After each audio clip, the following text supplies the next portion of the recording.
হাদি ইস্যুকে কেন্দ্র করে সামাজিক যোগাযোগ মাধ্যমে শুরু হয়েছে পরিকল্পিত ডিজিটাল দমন অভিযান। এমন গুরুতর অভিযোগ উঠেছে বিভিন্ন মহল থেকে। শহীদ শরীফ ওসমান হাদিকে ঘিরে দেশে বিদেশে যে আধিপত্যবাদ বিরোধী জাগরণ তৈরি হয়েছে তা রুখতেই একটি সংঘবদ্ধ চক্র সক্রিয় হয়ে উঠেছে বলে জানা গেছে।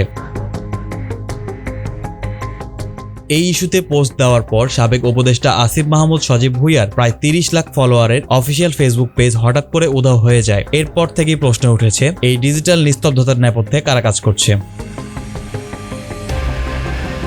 অভিযোগ রয়েছে, মেটা বা ফেসবুকের ভেতরে কর্মরত কিছু ভারতীয় বংশোদ্ভূত কর্মকর্তা ফেক রিপোর্টিং ব্যবস্থার অপব্যবহার করে হাদিকে জঙ্গি বা অপরাধী হিসেবে ট্যাগ দিচ্ছেন এবং তার সাথে সংশ্লিষ্ট সব কন্টেন্ট মুছে ফেলার অপচেষ্টা চালাচ্ছেন। এক সাবেক সেনা কর্মকর্তার বরাতে জানা গেছে, প্রধান উপদেষ্টার অফিসিয়াল ফেসবুক পেজ থেকে হাদির কবিতা আবৃত্তির ভিডিও অপসারণের পেছনেও মেটার অভ্যন্তরীণ রিপোর্টিং ব্যবস্থার অপব্যবহার করা হয়েছে।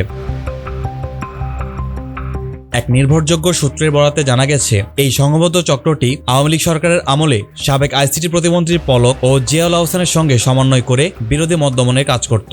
বর্তমানে তারা হাদিকে বৈশ্বিক আধিপত্যবাদ বিরোধী আইকন হিসেবে প্রতিষ্ঠিত হওয়া থেকে রুখতে তার নাম সংশ্লিষ্ট সব পেজ ও পোস্টকে টার্গেট করছে।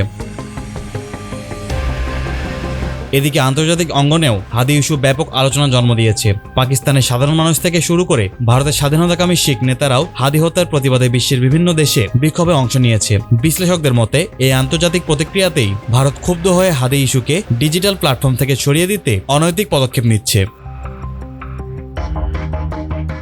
অন্যদিকে রাজনৈতিক বিশ্লেষক পিনাকি ভট্টাচার্য জানিয়েছেন, একটি সংঘবদ্ধ চক্র ফেক কপিরাইট রিপোর্ট ব্যবহার করে জুলাইপন্থীদের অ্যাকাউন্ট ও পেজ ডিসেবল করে দিচ্ছে। এই ডিজিটাল সেন্সরশিপ রুখতে এবং জুলাই বিপ্লবের কণ্ঠস্বর বজায় রাখতে সবাইকে সামাজিক যোগাযোগ মাধ্যমে সতর্ক থাকার পরামর্শ দিয়েছেন তিনি।